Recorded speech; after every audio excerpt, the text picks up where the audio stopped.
сәлеметсіздер ме достар, бүгін біз математика пәнінен 7-ші есепті шығаратын боламыз. Қарлығаш секундына 18 метр жылдамдықпен, ал бүркіт секундына 36 метр жылдамдықпен ұшады. Бірінші сұрақ: бүркіттің ұшу жылдамдығы қарлығаштың ұшу жылдамдығынан қанша көп? 36-тан 18-ді азайтамыз, 18 болады.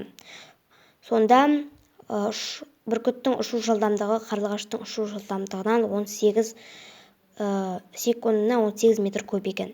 Екінші сұрақ: бүркіттің ұшу жылдамдығы қарлығаштың ұшу жылдамдығынан неше есе көп? Бұл жерде 36-ны 18-ге бөлеміз, онда 2 шығады.